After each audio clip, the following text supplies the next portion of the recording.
समन्ता चक्रवालेषु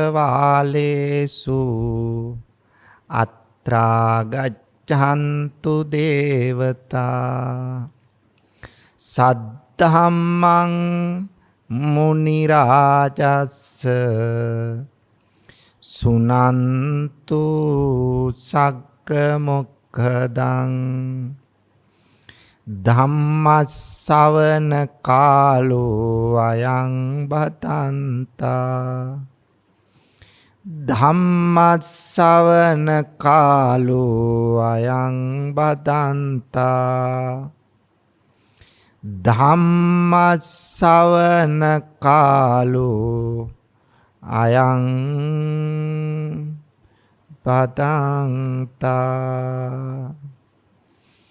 නමෝ තස්ස භගවතෝ අරහතෝ සම්මා සම්බුද්දස්ස නමෝ තස්ස භගවතෝ අරහතෝ සම්මා සම්බුද්දස්ස නමෝ තස්ස භගවතු අරහතු සම්මා සම්බුද්දස්ස. ගරුතර මහා සංඝරත්නයන් අවසරයි, ශ්‍රද්ධාවන්ත පින්වතුනි, අද මේ උතුම් ධර්ම දානමය පුණ්‍ය කර්මයෙහි පුණ්‍යවන්ත දායකත්වයේ ගනිමින්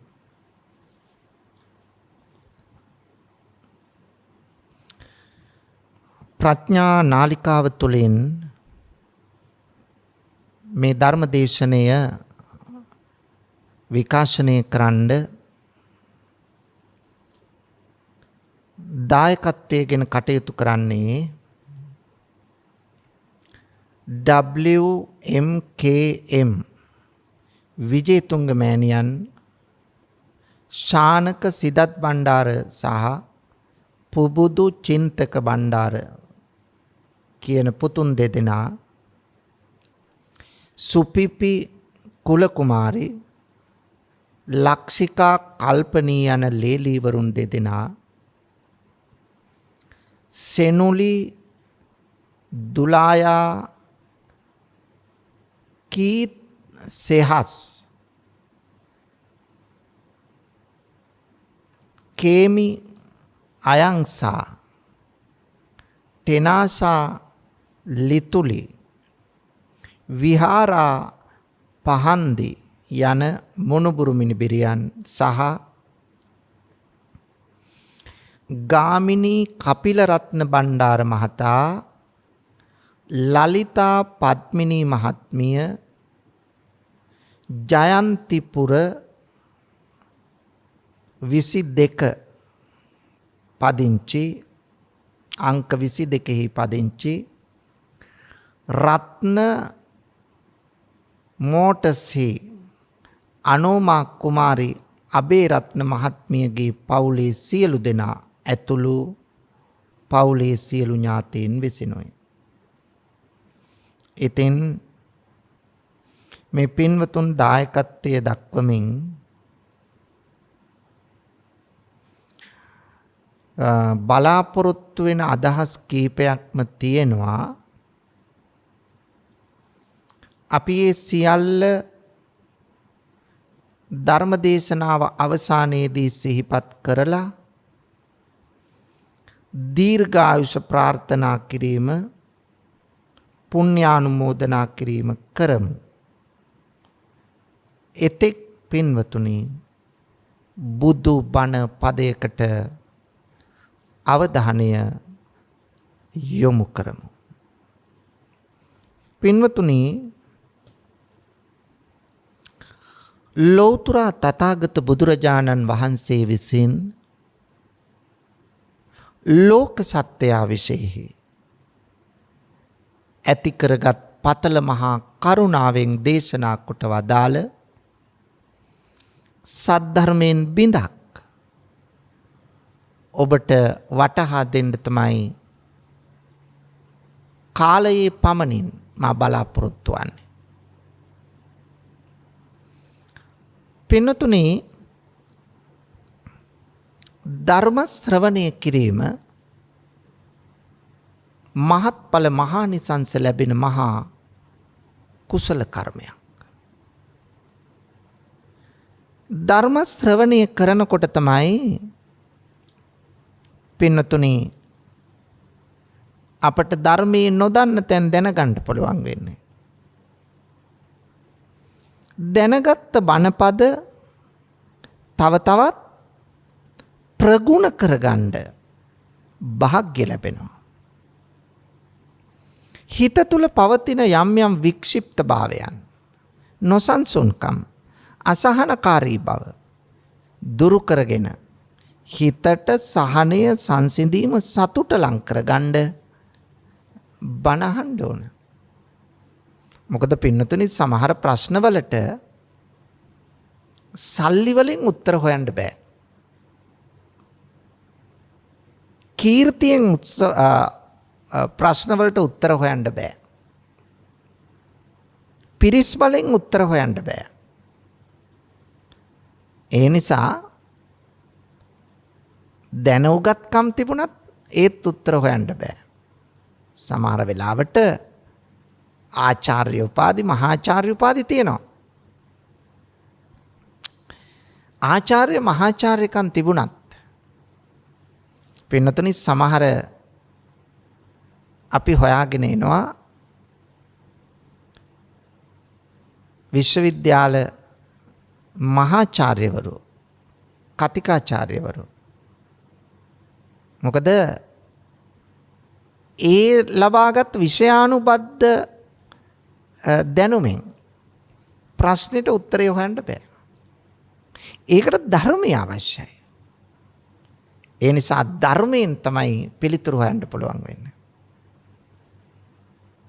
මේ ධර්මය නම් වූ ඖෂධය තරම් අපේ මානසිකව අපිව සුවපත් කරන වෙන ලෝකයේ කිසිම ඖෂධයක් නැහැ. මේක තමයි ඇත්ත. ඒ නිසා ධර්මයේ ශ්‍රවණය කරන්න ඕන එකට. මේ වගේ ශ්‍රේෂ්ඨ දර්ශනයක් මේ මිහිපිට තවත් ඇති වෙලා නැහැ පින්නතුනේ. ඒ නිසා අපි දන්නවා බුදුරජාණන් වහන්සේ දේශනා කළ ධර්මයේ ස්වාක්කාතයි, සන්දිට්ඨිකයි, අකාලිකයි, ඒහිපස්සිකයි, ඕපනයිකයි, පච්චත්තං වේදිතබ්බෝ විඤ්ඤුහි ගුණ 6ක් තියෙනවා.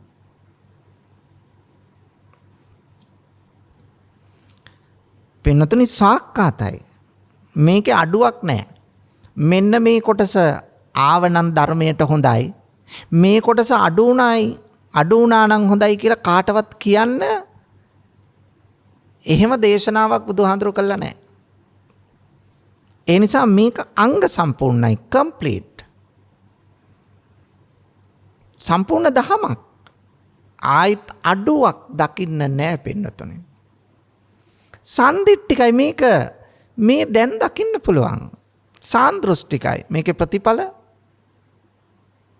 මේ දැන් අපට දකින්න පුළුවන්. අකාලිකයි පින්නතුනි, මේකේ මේ ධර්මය අහවල් කාලෙටයි කියලා නැහැ. කල් නොයවා විපාක. ඒ නිසා විපාකේ ලැබෙන්නේ කල් නොයවා. මේක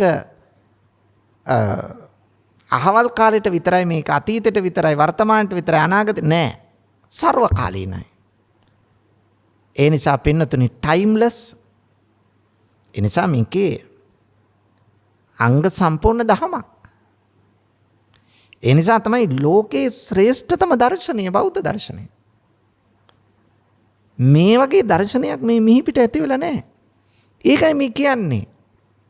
මේ තරම් ඖෂධයක් මේ ලෝකේ නැහැ මනසට සුව එළවන. ඊළඟට පින්නතුනි අපි තුල සැකතැන් තියෙනවා නම් ඒ සැකතැන් දුරු කරගෙන අපට නිවැරදි දැක්මක් ඇති කරගන්න බලපාන්නේ ධර්මය. ඊළඟට කෙනෙක් මිත්‍යා දෘෂ්ටි ඉන්නවනම් ඒ මිත්‍යාවෙන් අත් මිදලා සම්‍යක් දෘෂ්ටියට පැමිණීමේ භාග්‍ය ලැබෙනවා ධර්ම ශ්‍රවණයෙන්. මෙලොව ජීවිතය පින්නතුනි මෙලොවින් අපට තියෙන දුර්වල අඩුපාඩුකම් මගහරවාගෙන හරි තැනට අපේ ජීවිතය ගේන්න පිනෙන් බර වූ ජීවිතයක් ගත කරන්න. ඒ නිසාම පරලොව ආයති භවය පින්නතුනි සුගතිගාමී ප්‍රතිසන්දියක් ලබන්න ධර්මයයි පිහිට වෙන්නේ. මේ සියල්ලටම වඩා අනමතග්ගෝ යම් භික්කවේ සංසාරෝ පුබ්බා කෝටි නපඤ්ඤායති. මේ අනවරාග්ද සංසාරයේ සැරිසරන අපට පින්නතුනි මේ සසර දුකින් අත මිදේ උතුම් නිර්වාණය සාක්ෂාත් කරගන්න බලපාන්නේ දහම. ඒක නිසා ධර්මයේ තරම් වෙනත් ඖෂධයක් නැහැ. ලෝකේ බණපදයක් අහන්න නැතුව මේ ලෝකේ කාටවත් නිවන් දකින්න බෑ. අඩුම ගානේ භාවනා කමටහනක් වශයෙන්වත් බණපදයක් ශ්‍රවණය කළ යුතුමයි. කවුරු හරි කියනවා නම් අපිට බණ අහන්න ඕනේ නැහැ අපි භාවනා කරලා නිවන් දකින්නමයි කියලා කවදාවත් වෙන්නේ නැති දෙයක්. පින්නතුනි භාවනා කරන්න භාවනාව ගැන දැනගෙන ඉන්න ඕනනේ. භාවනාව ගැන දැනගන්න නම් ධර්මය අහන්න ඕනේ. ඒ නිසා භාවනාවත් ඕන ධර්මයෙන් දැනුවත් වීමත් ධර්මයෙන් දැනුවත් වෙන්නේ නැතුව භාවනා කරන්න බෑ. ධර්මඥානය ලබා ගන්න ඕන. එහෙම නැතුව භාවනා කරන්නේ කොහොමද? පින්නතුනි අද දේශනාවෙන් විස්තර වන්නේ පංච නීවරණ පිළිබඳවයි. නීවරණ යන්නේ අර්ථය තමයි නිවන ආවරණය කරන්නා වූ නිවන වසාලන්නා වූ කියන එකයි.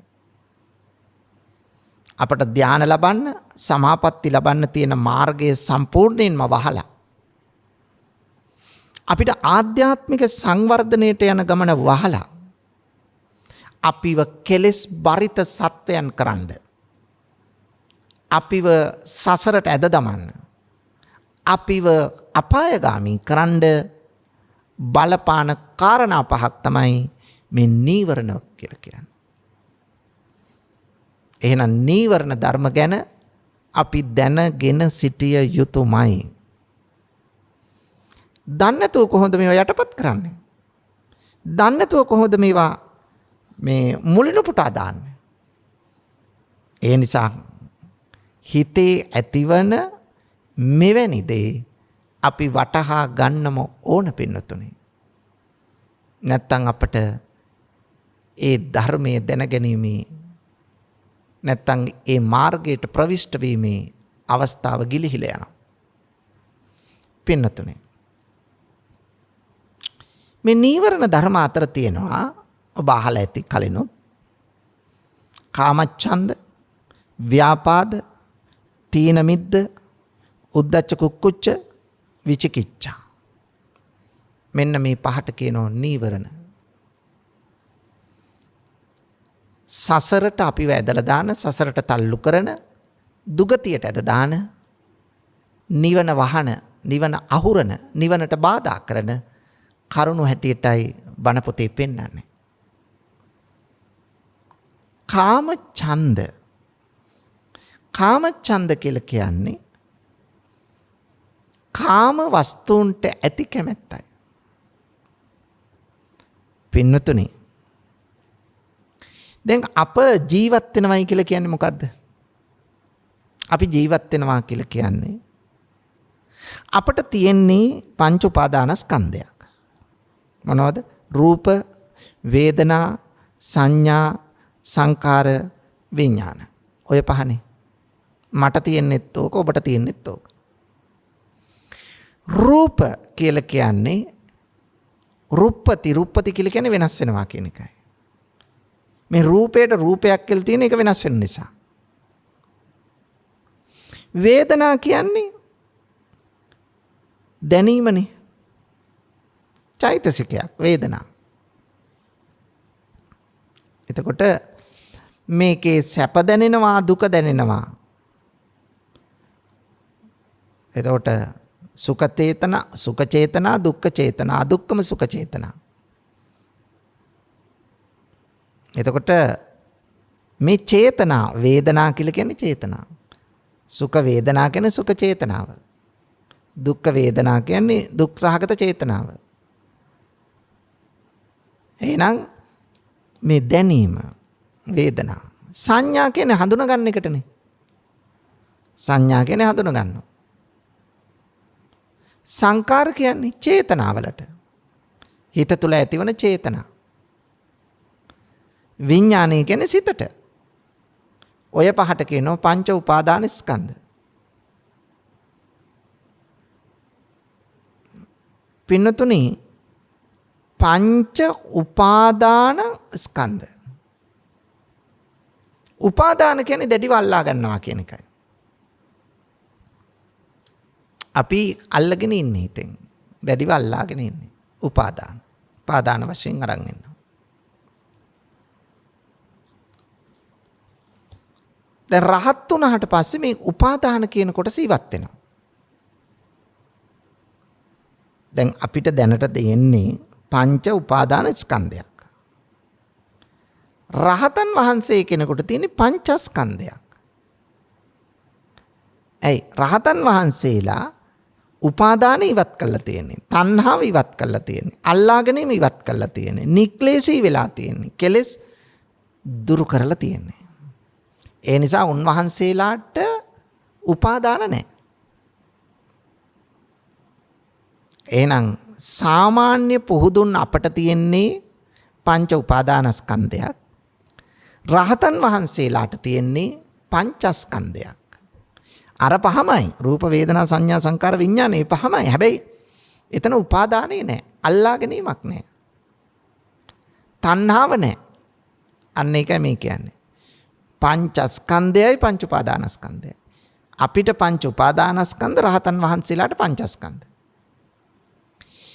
දැන් අපි හිත තුළ අපේ සිතක් අපිට තියෙනවා. සිත තියෙන නිසා චේතනා ඇති වෙනවා. ඒකනේ චෛතසික කියන්නේ චේතනාවලට. එතකොට මේ ඇතිවන චේතනා හෙවත් සිතුවිලි හෙවත් චෛතසිකයක් ඇති වුණොත් අපට ඒ හැම සිතුවිල්ලකටම විපාකයක් තියෙනවා. විපාකයක් තියෙනවා. සිතේ ඇතිවන සෑම සිතුවිල්ලකටම විපාකයක් තියෙනවා. එතකොට විපාක සහිතයි. අපිට ඇතිවන චේතනා විපාක චේතනා. එහෙනම් අපට ඇතිවන්නේ විපාක සිත්. සිතක් ඇති වෙනවා. සිතත් එක්කම චේතනාව ඇති වෙනවා. ඊළඟට රහතන් වහන්සේලාට ඇතිවන්නේ ක්‍රියාසිත විතරයි. රහතන් වහන්සේලාට ක්‍රියාසිතක් විතරයි ඇති වෙන්නේ. මොකද රහතන් වහන්සේලාට තණ්හා දෘෂ්ටි නැති නිසා තණ්හා දිට්ඨි නැහැනේ. නැති නිසා පින්නතුනේ රහතන් වහන්සේලාට සිතක් පහළ වුණොත් ඒ වෙලාවට ඒක ක්‍රියාත්මක කළා එතනින් ඉවරයි. ඒකේ තණ්හාව නැති නිසා අල්ලා ගැනීමක් නැහැ. තණ්හාව නැති නිසා විපාකිකුත් නැහැ. අපි තුල තණ්හාව තියෙන නිසා හැම සිතුවිල්ලකම විපාකයක් තියෙනවා. රහතන් වහන්සේලාගේ තණ්හාව නැති නිසා අවිද්‍යාව නැති නිසා උන්වහන්සේලාට ඇතිවන සිතුවිලි වල විපාක නැහැ. දැන් කෙනෙකුට හිතෙනවා උන්වහන්සේලා ආශාව දුරු කරලා නම් ඇයි කෑම ගන්නෙ? දානි වළඳන්නේ. ඇයි ඇඳුම් අඳින්නේ? ඇයි නාන්නේ? මගෙන් අහලා තියෙනවා එහෙම. පින්නතුනි කෑම ගන්නේ ශරීරයේ පැවැත්මටනේ. අර ජීවිතේ පවතින්න ඕන නිසා. දැන් අපි කෑම ගන්න විදිහට රහතන් වහන්සේලා කෑම ගන්නෙ නෑ. අපි කෑම ගන්නෙ මොකක්ද? අපි කෑම ගන්නේ අපේ ශරීර වර්ණය හදාගන්න. ශක්තිය ඇති කරගන්න. ලස්සන වෙන්න. පැහැපත් වෙන්න. ඒකනේ තොර කන්නේ. මේක හොඳයි, මේකට මේක හොඳයි, මේකට මේ පළතුරු ටික කන්න ඕන, මේ එළවලු ටික කන්න ඕන. කියා මේ විටමින් එක ගන්න ඕන. අපි මොකද කරන්නේ? අපි ශරීර ජවය, ශරීර වර්ණය, ශරීරයේ පැහැපත් බව, ශරීරයේ නිරෝගීකම ගැන මේ ඔක්කොම හිතනවා. රහතන් වහන්සේ කෙනෙක් ආහාර ගන්නේ පින්නතුනේ ශරීර ජවයටවත් වර්ණය හැදෙන්නවත් එහෙම නැත්තම් ශරීර ශක්තිය වැඩි වෙන්නවත් මේකට නෙමෙයි. මේ යන්තම් ශරීරයේ පවතින්න ඕන, ජීවිතේ පවත්ව ගන්න ඕන නිසා. නැත්තම් රහතන් වහන්සේ පිරිනුවන් පාන ඕනේ. ඒ නිසා ආහාර ගන්න ඕන. ආහාර නොගෙන බෑ. උන්වහන්සේලාට ආහාර නොගෙනත් කලක් ඉන්න පුළුවන් ධානා සමාපatti බලයෙන්. නමුත් ආහාර ගන්න ඕන. ආහාර ගන්න ඒකට තියෙන ඇල්මන් නෙවෙයි. ඒකට තියෙන ආශාවෙන් නෙවෙයි. දැන් අපි ආහාර ගන්නකොට හරියට රස බලන්න ඕනේ. ලුණු මදිද? ලුණු වැඩිද? මිරිස් වැඩිද? නේ? අද රසද කෑම? රස කෑම අපි වැඩියෙන් කනවා. එහෙනම් බලන්න අපි හරියට තණ්හාව තියෙනවා. අපි හරියට රස තෘෂ්ණාව තියෙනවා. එහෙම බලනේ අපි කන්නේ. ඒක තමයි සිල් ගත්ත දවසට ඔබට කියන්නේ. ඔබට කියවනෝනේ රහතන් වහන්සේලාගේ චින්තනය ඔබට දෙන්නේ කියවන්නේ. බලන්න ඔබ අෂ්ටාංග සීලේ පොහොය අෂ්ටාංග සීලේ සමාදන් වෙච්ච දවසට මොකද්ද කියවන්නේ? කවුරු හරි දැනුවත් එක්කෙනෙක් කියන මේ ආහාර ගන්නේ මාගේ ශරීර ශක්තිය වැඩි කිරීමට නොවේ. ශරීර වර්ණය ලබා ගැනීමට නොවේ. ශරීරයේ ජව සම්පන්න බව ඇති කර ගැනීමට නොවේ. මේ ආහාර ගන්නේ මේ ජීවිතේ පවත්වා ගැනීමට පමණි. ඒව කියනවා විතරයි, ඒවයි අර්ථය හිතන්නේ නැහැ. නමුත් කියනවා.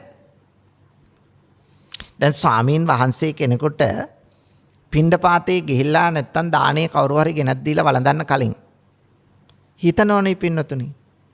පටිසංකා යෝනිසෝ පිණ්ඩපාතම් පටිසේවාවි. නේව දවාය නමදාය නමණ්ඩනාය. දැන් මේ ස්වාමීන් වහන්සේ කෙනෙක් මේ පිණ්ඩපාතය ගන්නේ මේ ශරීර ශක්තිය ජවය වැඩි කරන්න නෙවෙයි. ඉමස්ස කායස්ස තිතියා යාපනාය. දැන් මේ කියවන්නේ ඇයි මේක?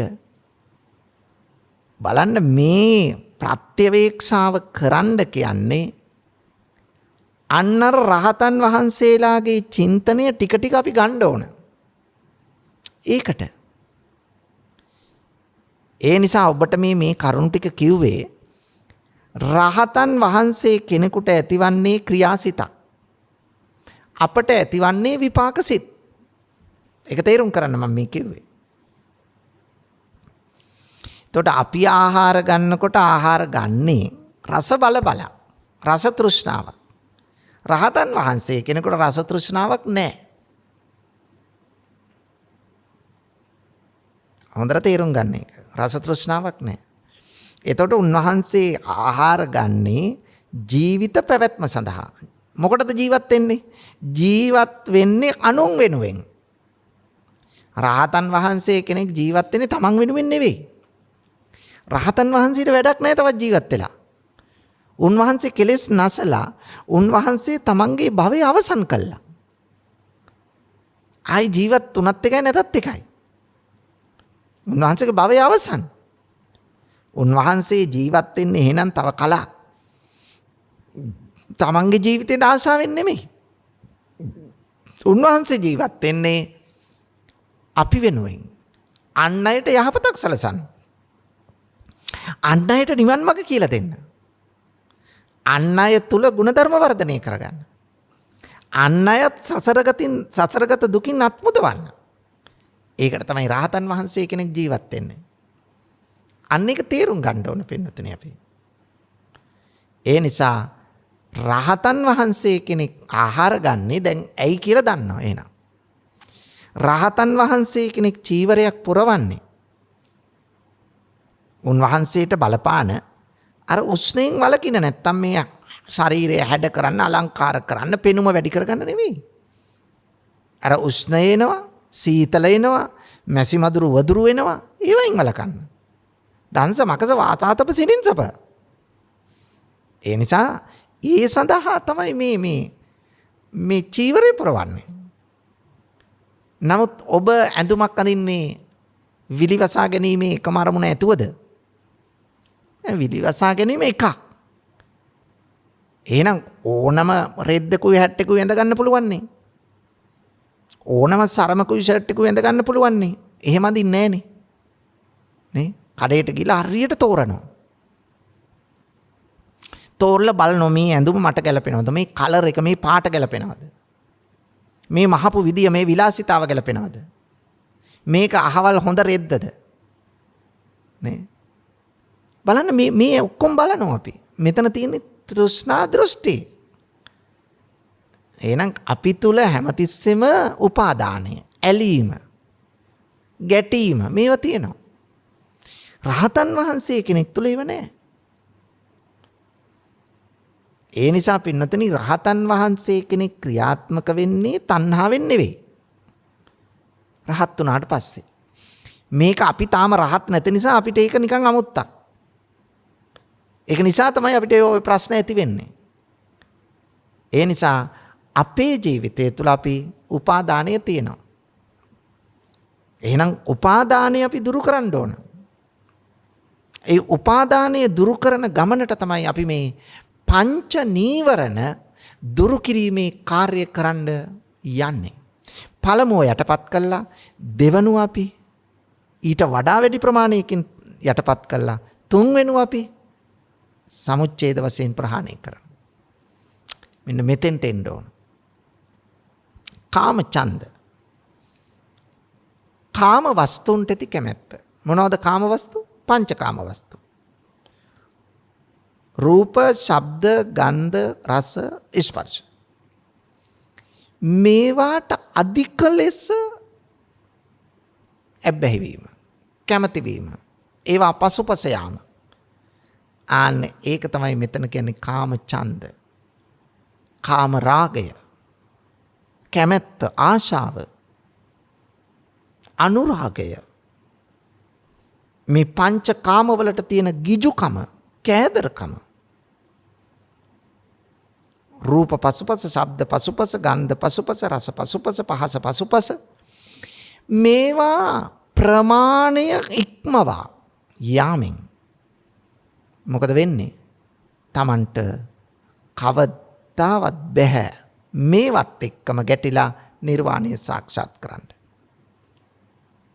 ඒ නිසා අපි මේන් පුළුවන් තරම් අත්මිදෙන්නයි කටයුතු කළ යුතු වන්නේ. එහෙම වුණොත් තමයි අපේ ජීවිතය නිවන් මඟට පමුණුවාලන්න පුළුවන් වෙන්නේ. නැත්තම් බෑ පින්නතුනේ. දැන් අපි තුල ආර්ය අෂ්ටාංග මාර්ගයේ කියනවනේ පින්නතුනි සම්මා වායාම කියලා එකක්. යහපත් වෑයම.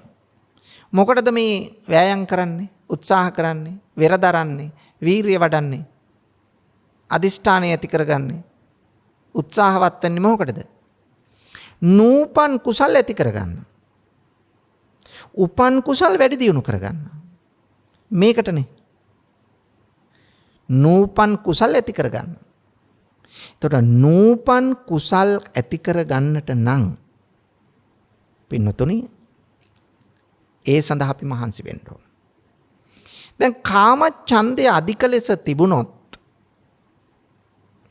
නැත්තම් කාම වස්තුන්ට වැඩි නැඹුරුවක් තිබුණොත් කවදාවත් අපට කුසල සහගත සිතුවිල්ලක් ඇති කරගන්න බෑ.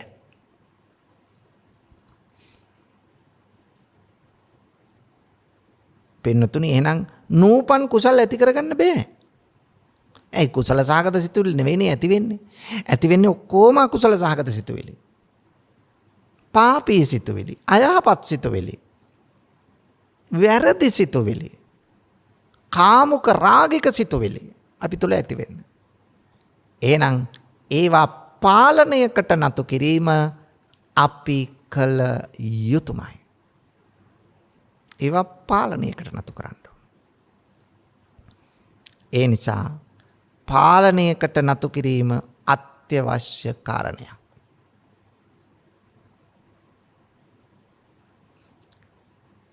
පින්නතුනි නූපන් කුසල් ඇති කරන්නත් ඊළඟට උපන් කුසලතා වර්ධනය කරගන්න. උපන් කුසලතා වර්ධනය කරගන්නට අපි වෙර දරන්න ඕන. කාමච්ඡන්දයත් එක්ක මේක බෑ. ඒ නිසා කාමච්ඡන්දය දුරු කිරීම සඳහා කටයුතු කළ යුතුයි. කාමච්ඡන්දය දුරු කරන්න මොකද කරන්න ඕන? අපි තුල ඉන්ද්‍රිය සංවරයක් ඇති කරගන්නවා. ඉන්ද්‍රයන් සංවර කරනෝගෙන බෑ. පින්නතුනි. මොනවද ඉන්ද්‍රයන්? ඇස කන නාසය දිව ශරීරය. මේ ඉන්ද්‍රිය සංවරයකට නතු කරන්න ඕන. මේ ඉන්ද්‍රයන් සංවර නොකර මේක කරන්න බෑ. ඉන්ද්‍රිය සංවර කරනවයි කියලා කියන්නේ වැරදියට වටහා ගන්න හොඳ නැහැ. පින්නතුනි ඇස් දෙක වහගෙන ඉන්න එකවත් කන් දෙක මේ වහලා කන් දෙකේ ඇබ ගහගෙන ඉන්න එක නෙවෙයි. එහෙම ඉන්ද්‍රිය සංවර වෙනව නම් උපතින්ම ඇස් දෙක පේන්නේ නැති අය, උපතින්ම කන් දෙක ඇහෙන්නේ නැති අයනේ ඉස්සෙල්ලා නිවන් දකින්න ඕන. ඇස් දෙක වහගෙන ඉන්න එකවත් කන් දෙක වහගෙන ඉන්න එකවත් නෙවෙයි මේ. මෙතන සංවර කියන්නේ පාලනයකට නතු කරන එකයි. ඇස් තියෙන්නේ බලන්න. හැබැයි බලලා කාමච්ඡන්දය ඇති කරගන්න නැතුව, බලලා රූප දිහා නිමිති අනවශ්‍ය නිමිති ගන්න නැතුව, අනවශ්‍ය චෛතසික ඇති කරගන්න නැතුව, කාමයේ රාගය ඇති කරගන්න නැතුව අපි සීමා පනවා ගැනීම කළ යුතුයි.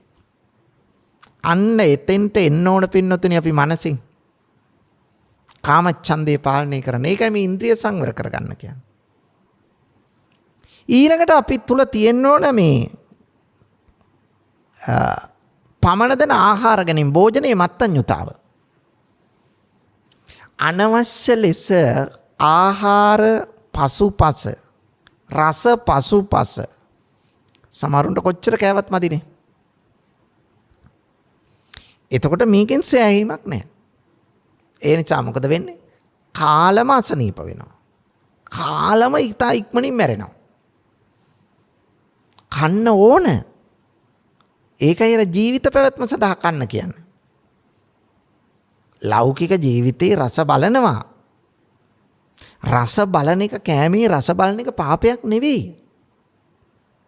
හැබැයි පින්නතුනි කෑමේ රස බලන එක අකුසලයක්. හාමුදුරුවෝ 아무තු කතාවන්නේ කියන්නේ.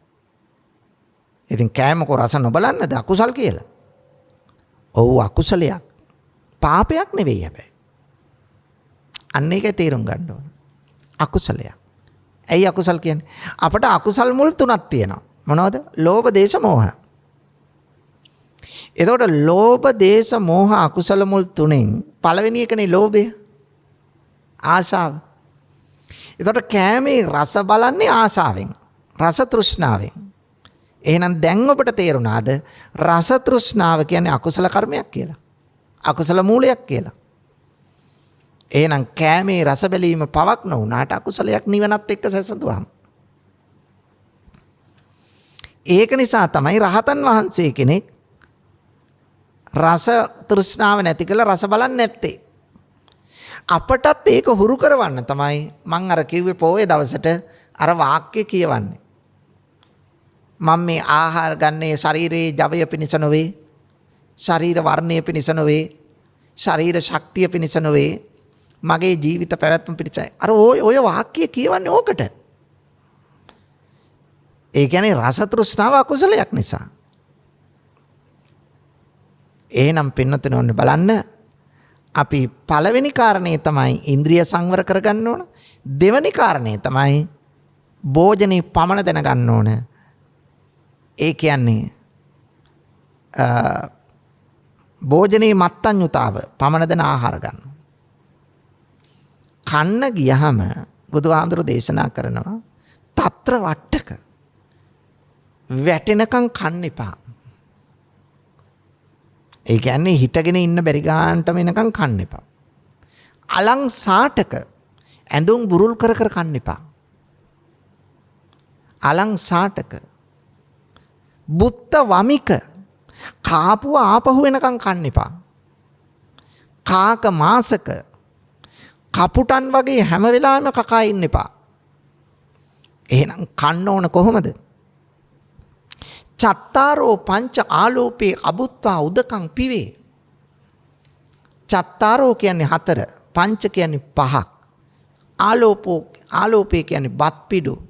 චත්තාරෝ පංචාලෝපේ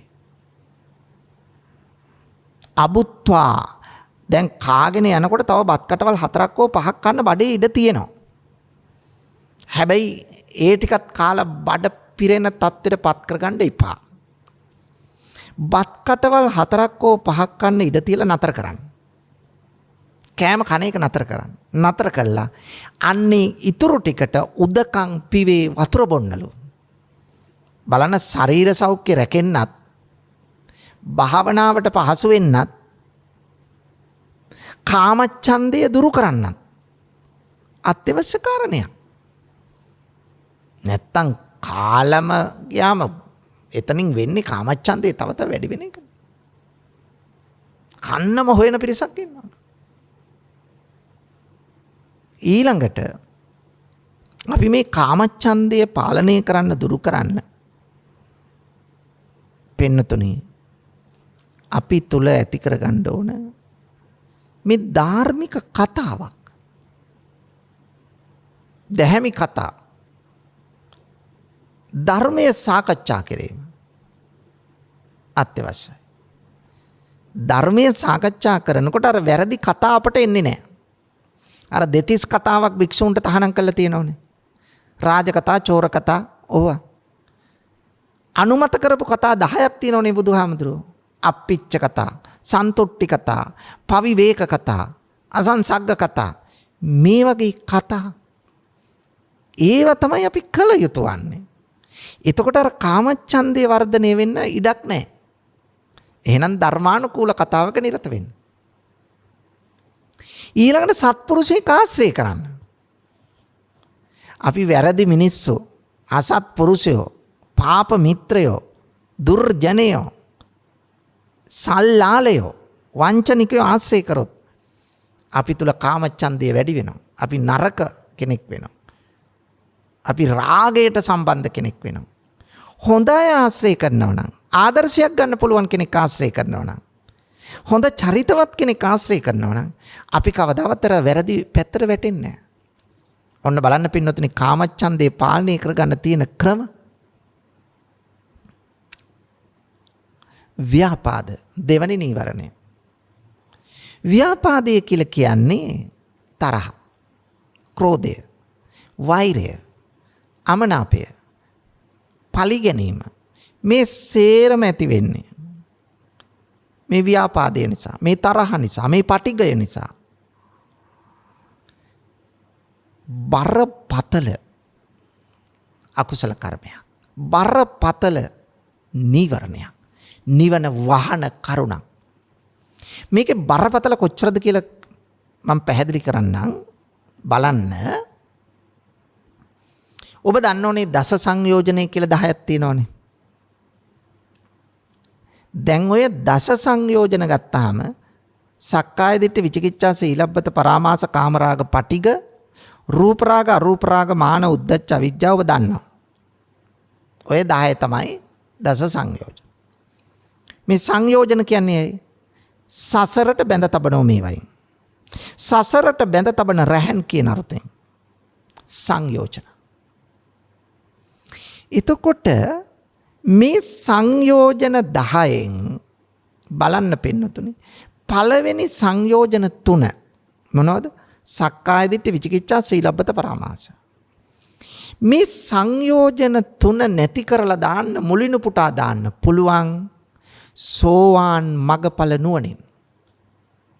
සෝවාන් මගඵල නුවණින් නැති කරලා දාන්න පුළුවන්.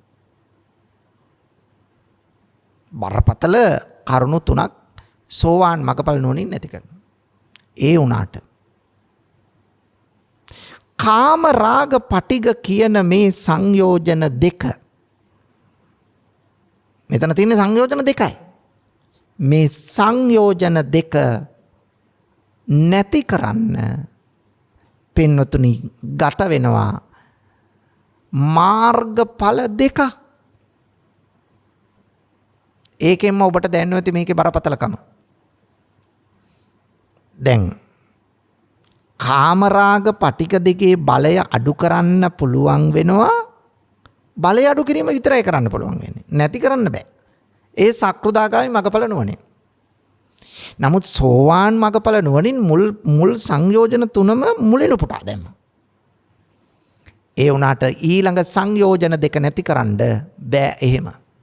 ඒකේ බලය අඩු කරනව පාලනය කරන එක විතරයි සක්‍රුදාගාමී මාර්ගඵලෙන් කරන්නේ. අනාගාමි මගඵල නුවණ ලැබුණට පස්සේ තමයි ලැබෙනවත් එක්කම තමයි මේ සංයෝජන දෙක නැති කරන්න පුළුවන් වෙන්නේ. මම මේ මොකටද මේ කාරණාව කිව්වේ?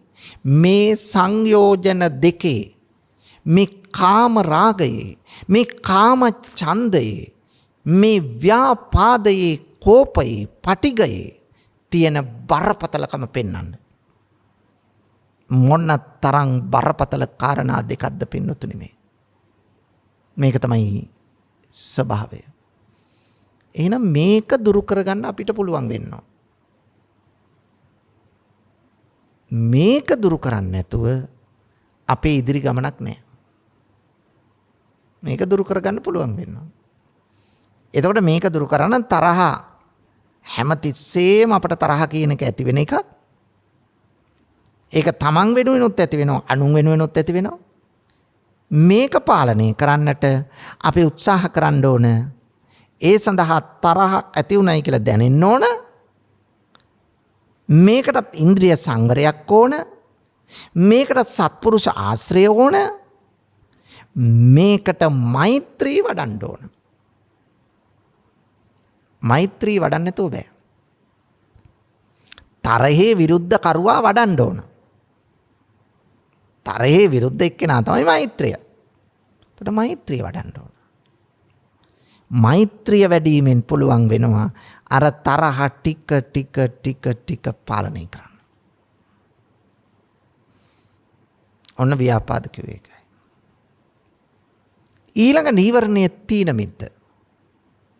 තීන මිද්ද කියන්නේ සිතේ ඇතිවන පසුබෑම. මිද්ද කියලා කියන්නේ සිතු විලිවල ඇතිවන පසුබෑම. එහෙනම් සිතේ හා සිතුවිලි වල ඇතිවන පසුබෑම, නිද්‍රාශීලී බව, අලසකම, කම්මැලිකම තමයි මෙතන කියන්නේ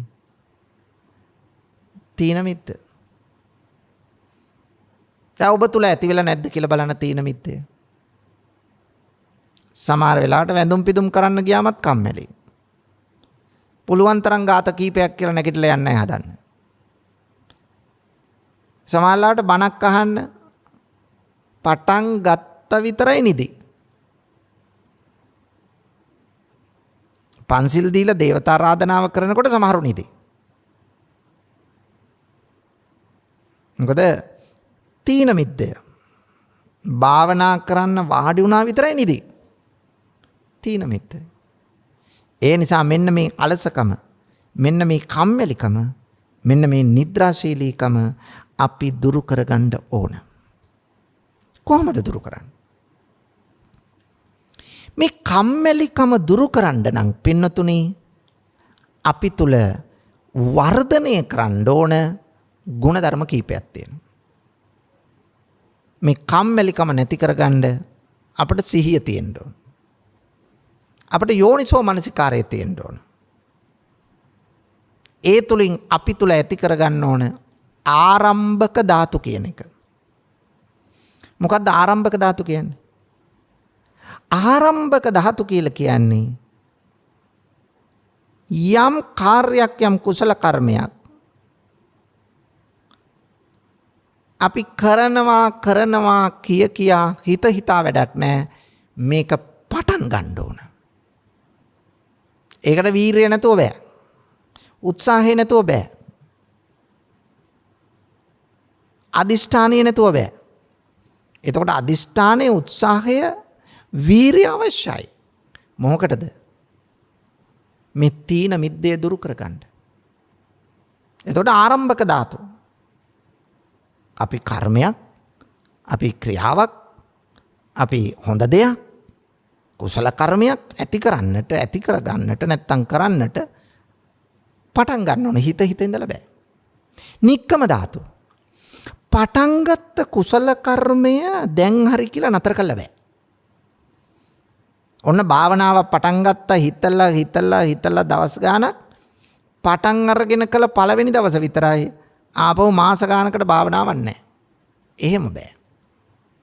භාවනාව පටන් ගත්තනම් භාවනාව අඛණ්ඩව කරගෙන යන්න ඕන. නැත්තම් බෑ පින්නතුනේ. ඒකයි වෙන්න ඕන. ඒ නිසා මේක අත්‍යවශ්‍යයි ඔබ දැන ගැනීම. නික්කම ධාතු කිව්වේ ඒකයි. දැන් පින්වතුනි බලන්න හොඳ දෙයක් කරන්න ගත්තට පස්සේනේ කෙලවරක් නැතුව බාධා තියෙන්නේ. එතකොට දැන් තීන මිද්දේ දුරු කරගන්න අපි හොඳ දෙයක් කරන්න ගත්තාම අපිට තියෙනවා බාධා. එතකොට බාධා මැඩගෙන ඉස්සරහට යන්න ඕන. මේකට කියනවා පරක්කම ධාතු. පරක්කම ධාතු. ඒ වගේම අපේ ඉලක්කයට යනකම් අපි තුල තියෙන ස්ථාවර බව තියාගන්න ඕන. මොනම හේතුවකින්වත් ස්ථාවරය වෙනස් කරන්න නැතුව තියාගන්න ඕන. අන්නේ ස්ථාවර බවට කියනවා තාම ධාතු හා ටිති ධාතු කියලා. ඔන්න ඔය කාරණා පහ අපි තුල ගොඩනගා ගත්තොත් තමයි අපට පුළුවන්නේ මොනව කරන්නද? මේ තීන මිද්දය අඩාල කළා තීන මිද්දය දුරු කරගන්න. ආරම්භක ධාතු, නික්කම ධාතු, පරක්කම ධාතු, තාම ධාතු, ටිති ධාතු. අත්‍යවශ්‍යයි මේවා. ඊළඟට උද්දච්ච කුක්කුච්ච.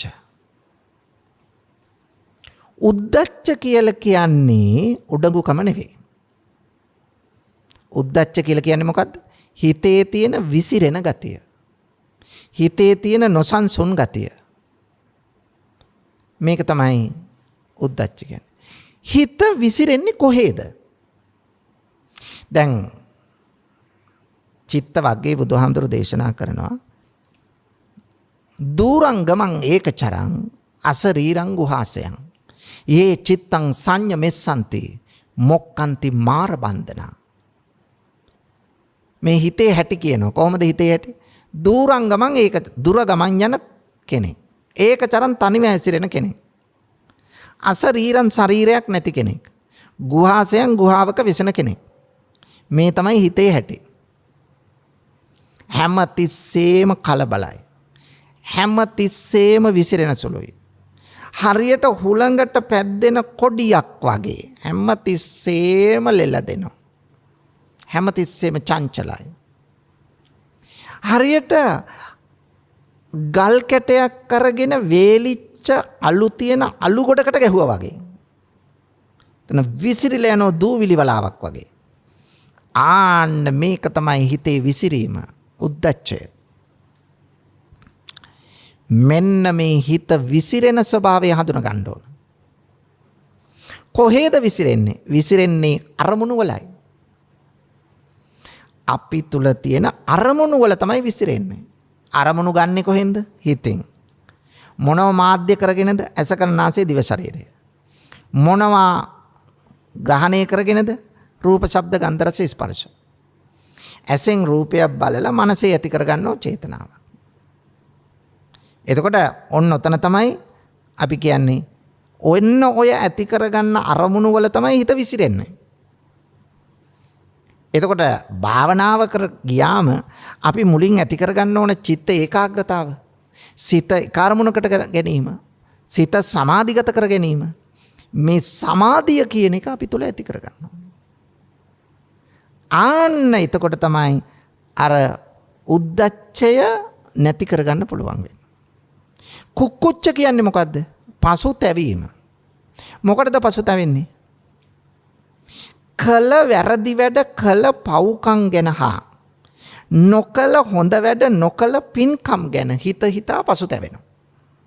අනේ මං අර පව කරා. අහවල් වැරදි වැඩේ කළා. ඉතින් හැමදාම පසුතැවි ඉන්නවා. එහෙම නැත්නම් මට තාම බැරි වුණානේ මේ පින්කම කරගන්න. මේ දේ කරගන්න බැරි වුණා. කවදාවත් පසුතැවි සිටීමෙන් ඉලක්ක ජය ගන්න බෑ. දැන් බලන්න අංගුලිමාල හාමුදුරුවෝ. උන්වහන්සේ අතීතය ගැන හිතා පසුතැවි හිටියනම් කළ වැරදි වැඩේ කියලා කවදාවත් රහත් වෙන්න පුළුවන්ද? බෑ. බුදුදහම පසුතැවෙන්න කියන්නේ. දැන් ඔබ පව්කම් කළා නම් ඒ කරපු පාප කර්ම ගැන මැරෙනකන් හිතන්න පව වැඩි වෙනවා. ඒ නිසා කරපු පව් සේරම අමතක කරන්න. අමතක කළා ආපහු පව් කරන්න නෙමෙයි මේ කියන්නේ. කරපු පව් ටික අමතක කරලා දාලා අද ඉඳලා හොඳ මිනිස්සෙක් වෙන්න. අදිෂ්ඨාන කරගන්න මං අද ඉඳලා පව් කරන්නේ නැහැ. මං සම්පූර්ණ පාපේ නතර කරනවා. ආන්න පසුතැවෙන්නේ නැතුව මේ ගමන යන්න පුළුවන්. ඒකටයි ඔබ උත්සාහ කරන්න ඕන. ඒ නිසා පින්නතුනි ඔන්න කුක්කුච්ච කියන්නේ පසුතැවීම නතර කරගන්න ඕන. එහෙනම් උද්දච්ච කුක්කුච්ච හිතේ තියෙන විසිරෙනකමයි හිතේ ඇතිවන පසුතැවීමයි නැති කරගත යුතුයි. ඕකත් නිවන වහන මේ අකුසල කර්මයක් නැත්තම් නීවරණයක්. විචිකිච්ඡා කියලා කියන්නේ පස්වෙනි එක. විචිකිච්ඡා කියන්නේ බුද්ධ ආදී අටතැන්නි සැකයයි. ඔබ දන්නවා. බුදුහාමුදුරුවෝ ගැන, බුදු ගුණ ගැන, ධර්මයේ ගුණ ගැන, සංඝයාගේ ගුණ ගැන, පෙර භවය ගැන, මතු භවය ගැන, භව දෙකම ගැන, ශික්ෂාපද ගැන, හේතුඵල ධර්මතාව නැත්තම් පටිච්ච සමුප්පාදය ගැන සැක කරනවා. මෙහෙම දේවල් තියෙනවද? තිබුණද? ඒ මිනිස්සයාට මොන නිවනක්ද එහෙම? අන්නේ සැකතෙන් අපි දුරු කරගන්න ඕන. මේ නීවරණ පහ ඔක්කොම චෛතසික. ඒ සිතුවිලි. එහෙනම් මෙන්න මේ සිතුවිලි මේ චෛතසික නැත්තම් මේ නීවරණ මේ කෙලෙස් අපි ප්‍රහාණය කරගන්න ඕන. ප්‍රහාණය කරන්න යන ගමනේදී අපි ඉස්සෙල්ල කරන්න ඕන මේවා తాවකාලිකව යටපත් කරගන්න ඕන. අන්නේ తాවකාලිකව යටපත් කිරීමට කියනවා තදංග ප්‍රහාණය කියලා. නැවතත් ආපහු ඇති වෙනවා. හැබැයි ඉස්සෙල්ල తాවකාලිකව යටපත් කරගන්න පුළුවන් වෙන්න ඕන. දැන් පින්නතුනේ අපි දියසෙවෙල තියෙන වතුරක කලයක් ගෙනහිල්ලා වතුර එකක් ගන්න යට තියෙන හොඳ වතුර. උඩ මේ පාසි බැඳිලා. දැන් අපි මොකද කරන්නේ? කලයක් ගෙනහිල්ලා කලෙන් ටිකක් අර දියසෙවෙල් ටික මෙහෙම එහාට මෙහාට කළා වතුර එකක් පුරව ගන්නවා. පුරවගෙන වතුර කලේ උඩට ගන්නවා. දැන් වතුර කලේ පාසි නැහැ. දියසෙවෙල නැහැ. හැබැයි වතුර කලේ අර වතුරකින් වතුර අර පොකුණෙන් නැත්තම් විලෙන් උඩට ගන්නකොටම අර දියසෙවෙල ටික ආයෙ ඇවිල්ලා එකට එකතු වෙනවා. අන්න ඒ වගේ තමයි අපි තුල කෙලෙස් තදංග වශයෙන් తాවකාලික වශයෙන් යටපත් කරාට ආයෙ ඇති වෙනවා. හැබැයි తాවකාලිකව යටපත් කරන්නේ නැතුව අපි කොහොමද නැති කරන්නේ? ඒ නිසා తాවකාලිකව යටපත් කරන්න ඕන. 2. විස්කම්බන ප්‍රහාණය.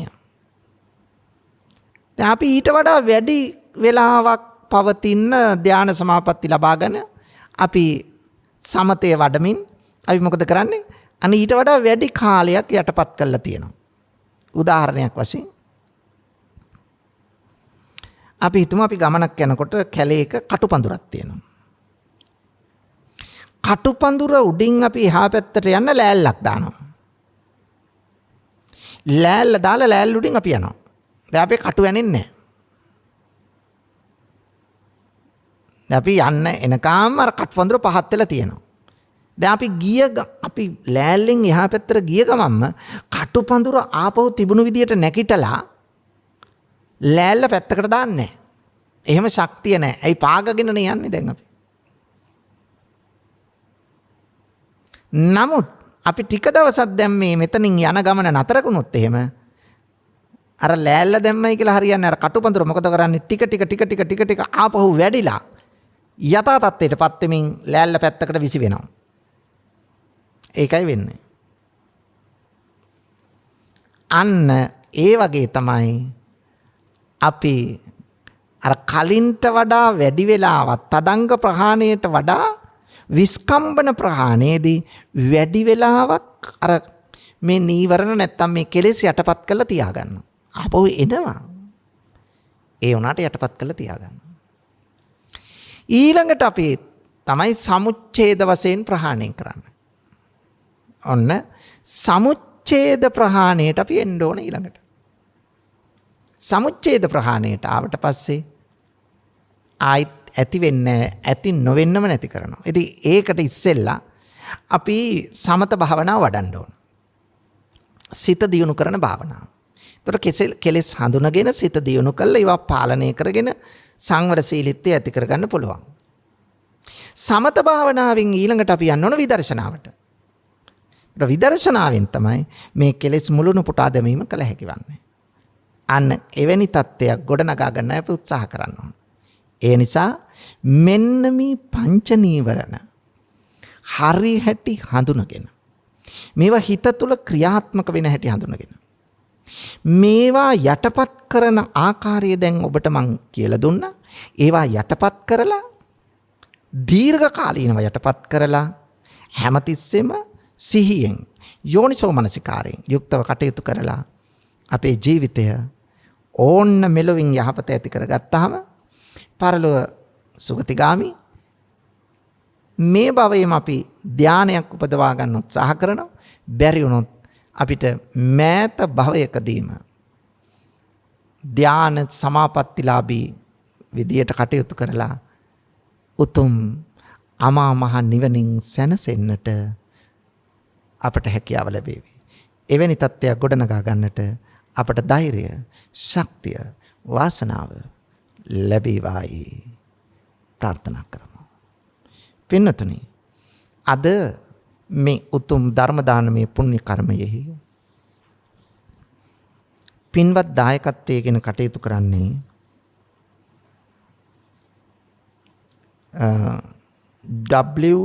WMKM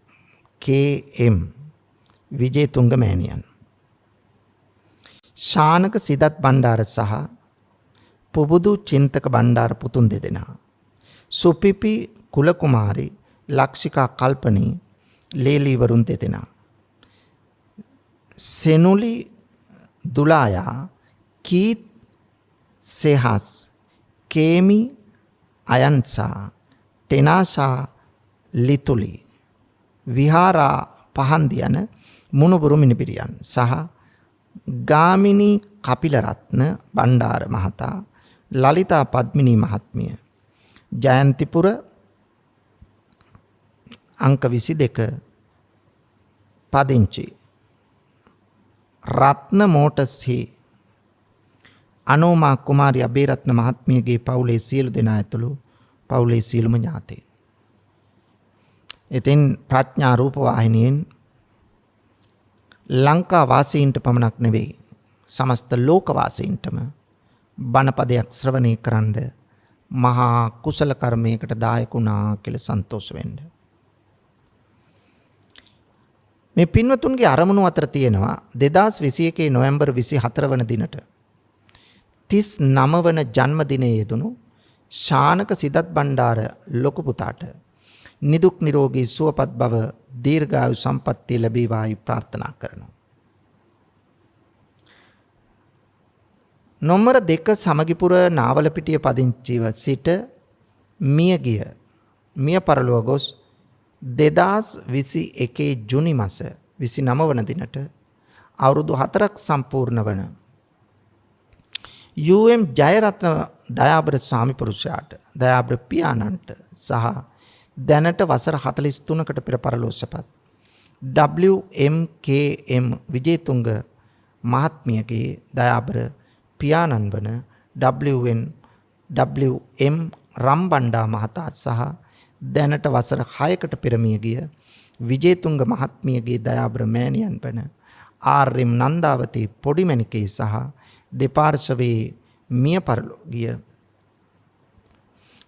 පාරම්පරික සියලුම ඥාතීන්ට මේ උතුම් ධර්ම දාණයෙන් ජනිත වන්නා වූ පුණ්‍ය සම්පත්තිය අනුමෝදන් වෙත්වා. භව ගමන කෙටි වී උතුම් නිර්වාණය සාක්ෂාත් වේවා කියලා ප්‍රාර්ථනා කරනවා. සුජීවත්ව සිටින විජේතුංග මහත්මියගේ පවුලේ සහෝදර සහෝදරියන් 11 දෙනාට සහ ඔවුන්ගේ පවුල්වල සියලුම සමාජිකයන්ට නිදුක් නිරෝගී සුවපත් භාවයේ දීර්ඝායු සම්පන්නිය ලැබේවා. ගෞරවනීය දේශකයාණන් වහන්සේ ඇතුළු සියලුම සංඝයා වහන්සේලාට නිදුක් නිරෝගී සුවපත් භාවය ලැබේවා. කොරෝනා වසංගතයට ගොදුරු වී සිටින ලංකා වාසී ලෝක වාසී සියලු දෙනාට නිදුක් නිරෝගී සුවපත් භව ලැබේවා. රටදෑ වෙනුවෙන් දිවිපිදු සියලුම වීරෝදා රණවිරුවන්ට මේ පුණ්‍ය ධර්මය අනුමෝදන් වෙත්වා. දරුවන්ගේ අධ්‍යාපන කටයුතු ව්‍යාපාර කටයුතු රැකී රක්ෂා කටයුතු ਸਰව ප්‍රකාරයෙන් සාර්ථක වී දිනෙන් දින දියුණු වෙත්වා. සියලු සත්‍යයන්ට චතුරාර්ය සත්‍ය අවබෝධය වේවා. නිවනින් සැනසෙන්නට මේ පුණ්‍ය කර්මයේද හේතු පාරමිතාවක්ම වේවායි මේ පින්වතුන් ප්‍රාර්ථනා කරනවා. මේ පින්වතුන්ගේ ඒ යහපත් ප්‍රාර්ථනා ඒ ආකාරයෙන්ම ඉෂ්ට සිද්ධ වේවා. මෙලොව යහපත වේවා. පරලෝ සුගතිය වේවා. ධර්ම ශ්‍රවණය කළ ලක්වැසි ලෝවැසි සියලු දෙනාට ධර්මඥානය වර්ධනය වේවා. ඊ타ම ඉක්මන් භවයකදී අමා මහ නිවනම සාක්ෂාත් වේවායි ප්‍රාර්ථනා කරමු. ආකාසට්ටා ච බුම්මට්ටා දේවා නාග මහිත්‍තිකා පුඤ්ඤන්තං අනුමෝදිත්වා චිරං රක්ඛන්තු ශාසනං. ආකාසට්ටා ච බුම්මට්ටා දේවා නාග මහිත්‍තිකා පුඤ්ඤන්තං අනුමෝදිත්වා චිරං රක්ඛන්තු දේශනං. ආකාසට්ටා ච බුම්මට්ටා දේවා නාග මහිත්‍තිකා පුඤ්ඤන්තං අනුමෝදිත්වා චිරං රක්ඛන්තු මං පරන්ති. ද්වේෂක්ඛයෝ නිබ්බානං